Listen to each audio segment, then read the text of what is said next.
Hey guys, welcome back to SSI2. This is the third place match between Stay Frosty and Templis CALSF. I'm Bap, and today I'm here with Jose to bring commentating to you. Hey guys, so I'm going to quickly introduce Stay Frosty here, who are a low-sec faction warfare private corp. They're not actually faction warfare, but they're haunting the war zones. They have a decent AT history. They, I think, took part 4 times now. They placed top 16 twice, and last year they didn't make top 16, but they still got a decent place. And they're up against Templis, and I think, yeah, they are a little bit below Templis in the placement of last AT, but they should still have a decent chance at it.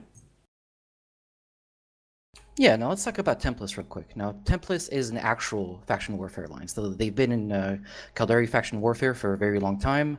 One of the things that really put them on the map was when they beat Hydra in, I think, AT13 or AT14 in the first round. Hydra, very overconfident over what they thought was a weaker team, and ended up losing that match, coming in that tournament as extreme favorites, and they ended up going into the losers bracket instantly.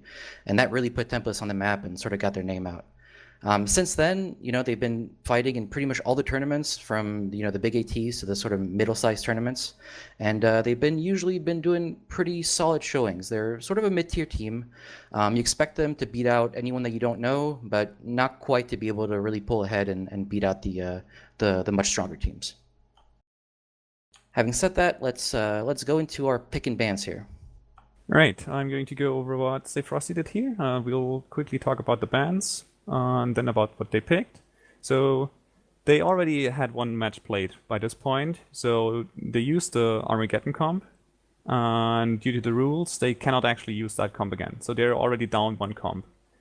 Now, obviously for Templis this is the same, so out of the remaining comps from Templis, Stay Frosty decided to ban their Hyperion comp, which is a decent choice because this is the strongest comp that Templis has left, for sure. Because Templis already used their Raven comp against Spooky Action, which was, in my opinion, their very strongest comp. Stay Frosty did the right call here now by banning the second strongest comp, their Hyperion comp. Then for the picks, Stay Frosty actually picked the Hyperion comp now, the ones they banned on the Tempest side. With a Brutix support, an Ashimmu in there, an Exequror and Pontifex and the Nemesis, so decent support with the heavy bomber DPS. And yeah, this is out of their lineup, which they still have. Probably their second strongest comp, but their strongest comp, which Bap is going to tell you about right now, got banned by Templis. So Bap, tell us about Templis. Yeah, so Templis going into this match, as Jose said, had also already played a match. They had played versus Spooky, which is quite a strong team, and they pretty much went all in. Their Raven comp was open, which is surprising that Spooky left that open, actually, that they didn't ban it. But they went all in with their strongest comp and to try to take it home and beat Spooky in a good matchup. Unfortunately, it was a high-risk, high-reward play, but it didn't work out. They still lost. So coming into this match, they are actually quite at a disadvantage because they lost one of their strongest comps. Unlike Stay Frosty, who have both Hyperion and Raven comps available to them. So what they did here is they banned the Raven comp because they have to ban the Raven comp. If you're not aware, or if you haven't been paying as much attention to the tournament, the Raven comp and sort of the the Cyclone and the Orthrus, that archetype is by far the strongest archetype. You have to ban it. It's extremely likely that you'll lose to it. So there was really only one option. They had to ban the Raven. And as Jose said, this pretty much forced Frosty into the second tier comp, which is the Hyperion comp. Finally, they ended up picking the Tempest comp. The Tempest comp is a reasonable choice, but it's really not ideal. Unfortunately, the rest of these Tempest comps are not as strong. The Abaddon comp that they have is quite weak, the Abaddon itself being pretty irrelevant and a very hard ship to pilot. And the other comp was a rock comp, and shields really fell out of favor in this tournament, and really difficult to use shields in this tournament. So this left the Tempest comp. The Tempest itself, not an ideal ship, but much better than the other two options. And so that's what they went with, and we're going to go a little bit more in depth in these ships now. Yeah, before we do that, there's one kind of thing that comes to mind, and none of those teams and all of the comps use the Vigilant. Yeah, that's really surprising to me. I really don't understand. Neither of these two teams have a Vigilant on their teams. I mean, we see the Ashimmus, there's a couple of Orthruses, there's some other options floating around, but the Vigilant is, when you look at it, is really one of those really S-tier ships. I mean, no matter how you decide to fit it, if you go for, a more long-range rail fit or closer range, brawly blaster fit, it's an extremely strong ship, and it is really surprising to see none of these teams choosing to go for it. I mean, why do you think they did that, Jose? In say Frosty's case, I think in this case they want the Ashimmu for the long-range webs. What other cruisers they use in their other comps is the Healer, the Vedmak, the Orpheus, and the Cinnabal. And I really don't get their decision to use a Cinnabal here. And it's an armor Cinnabal probably. So they could have just used the Vigilant. Yeah. And yeah, a Vedmak, okay, I can see the Vedmak pick over a Vigilant pick. But yeah, for Temples, it's really weird that they have the Vexor Navy here instead of, for example, the Rail Vigilant. Let's move into the actual fits that they've used. Luckily, because of the setup of this tournament, we actually have the fits available to us to sort of be able to dissect and take a look at how they fit these. So if there's anything special about these fits, we can sort of bring it to your attention. On the Templis side, let's start with the Tempest. Now the Tempest here, nothing too crazy. It's a pretty generic fit for what you'd expect in this format. Double rep, double web, making good use of those utility mids. Smart bomb and newt, making good use of the utility highs. And then 650s for weapons. They sacrificed a little bit of damage going for 650s over 800s. And that was probably to get the newt and the smart bomb in. It's not too bad, but it's we'll see how that goes after them. DPS tends to be a very important stat in these sort of logulus formats, so we'll see how that works out for them. Moving on to the Brutix. All right, here we have sort of a big mistake, what I think is a big mistake. Their Brutix doesn't have a link. To me, that is a really, really big mistake. You need a very good reason to not have a link on your battlecruiser. In this format, when you're looking across your comp, you've got two ships that can bring links. You've got the command destroyers and you've got the battlecruiser. And you really, really need a good reason to not bring it on both. And so not having a link on your Brutix here, I think, is a big mistake. Secondly, they decided to hull fit it. It's not too bad. I think armor fit definitely has value, especially if you have the links.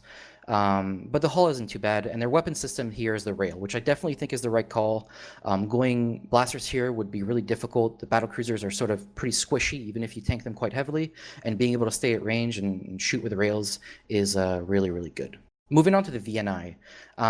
As Jose mentioned just a little bit earlier, the VNI is a little bit questionable here. I think a lot of people get a little bit baited on the great paper DPS that a VNI has. The reality, when you actually try to apply that DPS in an actual environment and in a tournament setting, it's not that great. Heavy drones are very slow, especially T1 heavy drones. Their range is pretty bad, their tracking is pretty poor, and so the paper DPS, when you're looking at that 400, 450 DPS, it looks great, but I think the reality is that the application and the movement of the drones just make it very, very difficult. I think without T2 drones, the VNI is a hard choice to justify. Other than that, the fit itself is pretty fine. They make a good use of the utility mids here. They have a target painter, which is good. It's always going to boost the DPS of your entire team, and nothing too weird other than that. The Exec Navy, I think this is a great ship choice. In that slot, the Exec Navy, alongside maybe the Omen Navy, is pretty much the top two choices that you can take here. Unfortunately, the fit is bizarre. It is really not ideal. Unlike the Brutix, here they went with rails, and that's really rough. Rails eat so much power grid on your Exec Navy. It makes it really difficult to fit plates, and that's why they fit it with hull. And both of these things put together kind of give you a pretty weak ship, unfortunately. Something that is originally a great choice, but the way that they fit it is kind of bizarre. As rail fit, it'll still be able to apply damage. It'll be able to, sit on the offside and do damage the whole game and probably not get targeted. So it'll be able to sort of add that little DPS and plink away at the enemy ship, but it's not going to have any sort of high impact. Moving on to the Magus, unfortunately here, same mistake as with the Brutix. The Magus here is 2 links instead of 3. I'm not going to reiterate it. I think you need to have as many links as possible. It's so many free stats, especially on the Magus here, where I think the thing that they traded for the 3rd link is a couple of autocannons and maybe a little bit of extra tank, and that is not worth it compared to a whole extra link. Finally, the Retribution. I think this is a totally fine choice. It adds a little bit of DPS, it's tackle, it's screening, it's pretty adaptable, it can do whatever you need. The main concern I have about this fit here is that it has no capacitor support.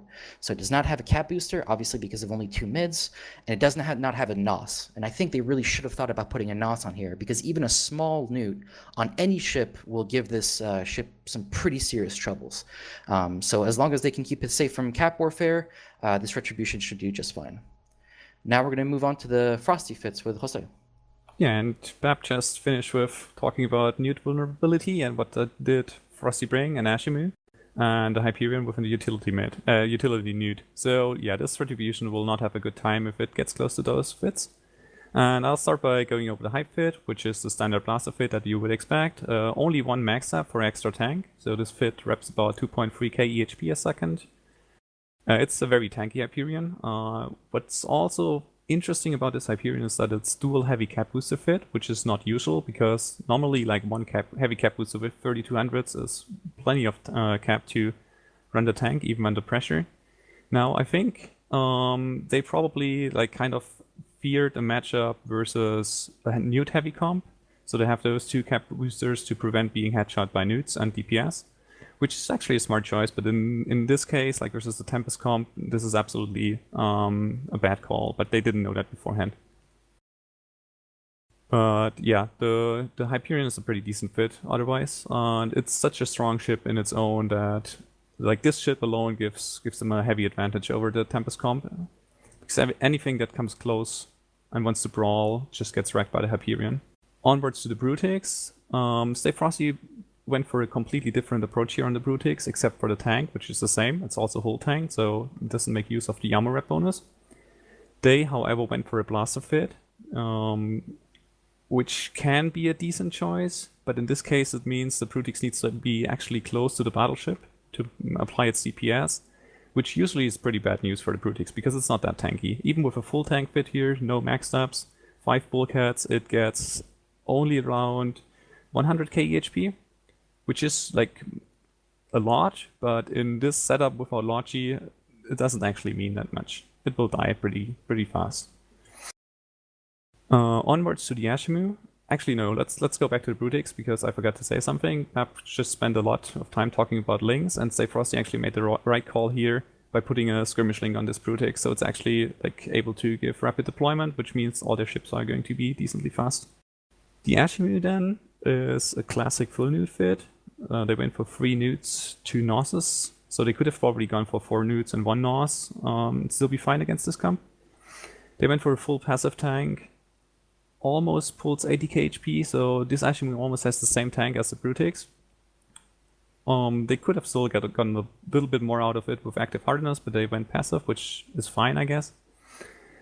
However, in total they only have 1 skirmish link in their comp, because the Pontifex, which I'm going to tell you about in a second, has 3 armor links, so this Ashimmu only will get 1 skirmish link, so they don't get the web range link, so the webs aren't as powerful as they could be, which is kind of a shame, because yeah, they're what makes this fit so strong.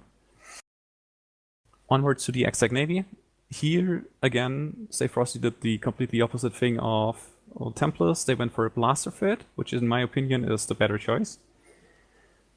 However, they went for 2 max steps, so this makes it a fairly thin cruiser. They only get 51k HP, so this thing will die if it gets close to the Tempest or even close to the Vexor Navy probably. So they should have just gone for a full tank here and kind of bait tank this thing as much as possible, because it's like the biggest threat to the Tempest team if it catches something, and it does like 600 DPS or so, so for a cruiser this is a very, very good pick.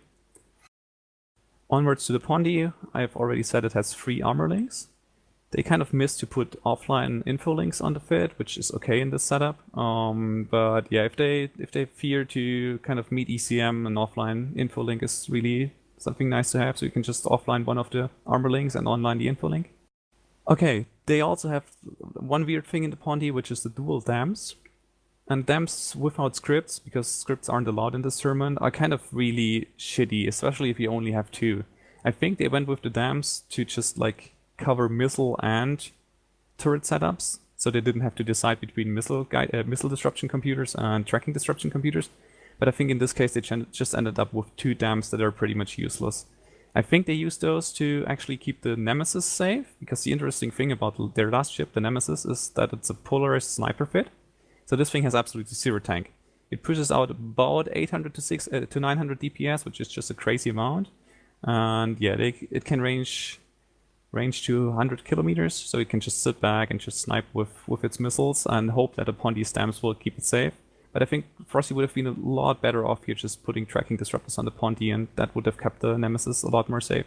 Because if there's something like a rapid light or first or something like that, the Ponti stamps are not going to do anything to it. It will just burn around and kill the bomber anyway.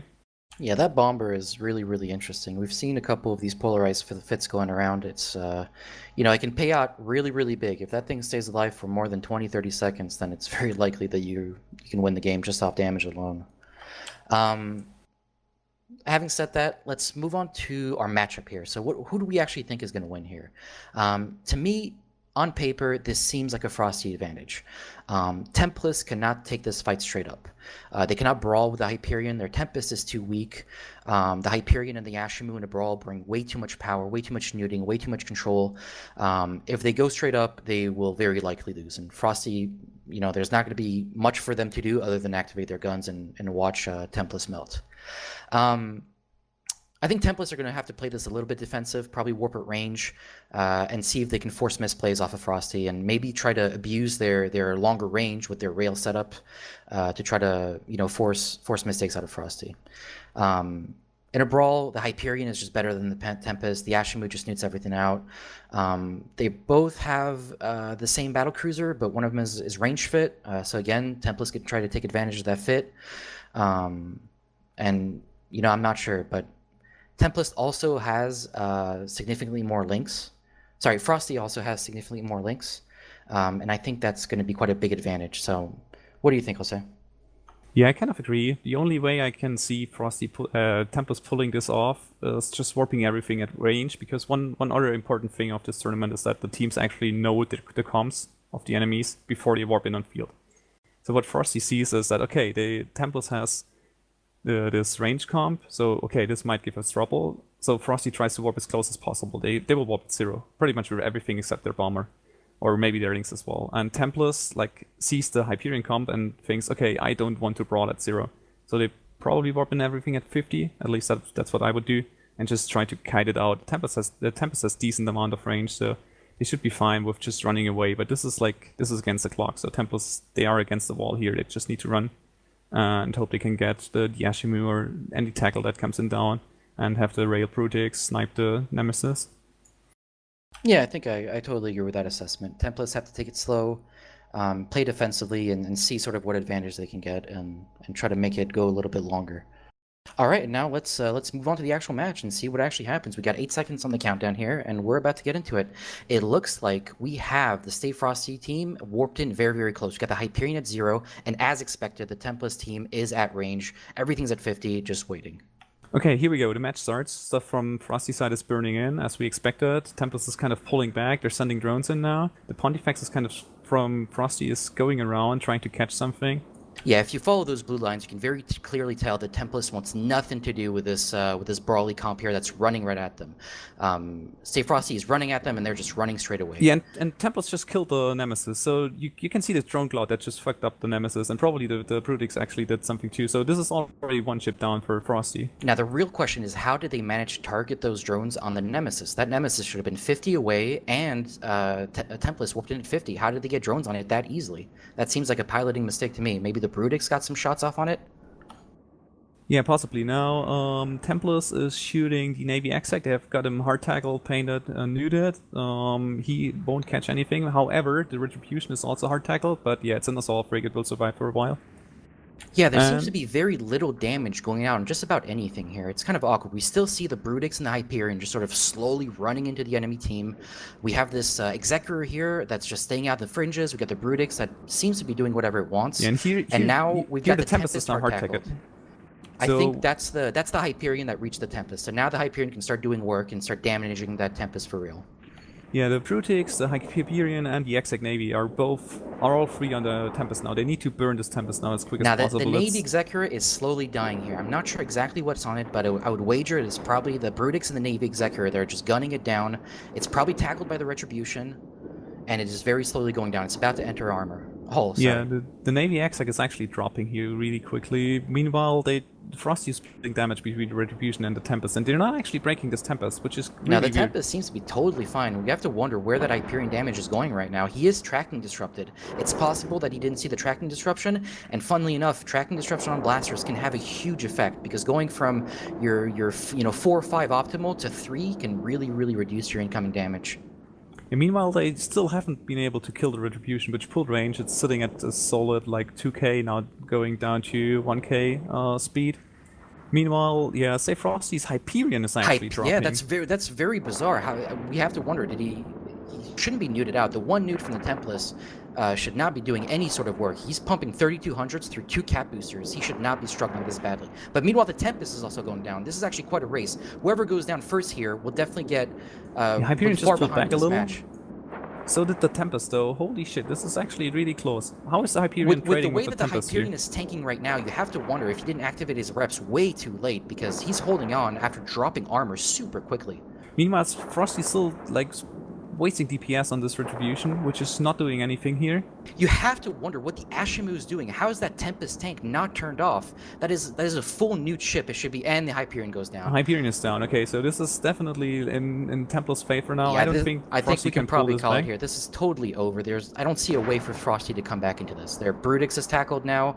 Their entire comp is going to get shut down here, and really bizarre play from them. The Brutix totally melting through armor, but we know that it's hull, so we'll see what happens. Meanwhile, the Retribution still sitting there in hull. Not why did they spend so much DPS shooting this Retribution when they had a Tempest not dying?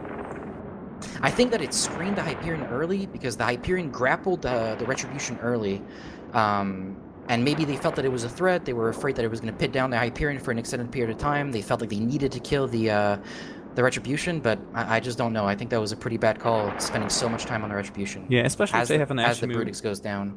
Yeah, they have an Ashimmu that could just take care of the Retribution, put 1 or 2 newts on it, and it can't even run its scram. So, like, the Retribution should be totally made irrelevant by the Ashimmu. Yeah, even okay, a fall-off NOS from the Ashimmu should totally shut off the Retribution. There's no reason that Retribution should have done anything to their Hyperion. They should have totally neutered that. Yeah.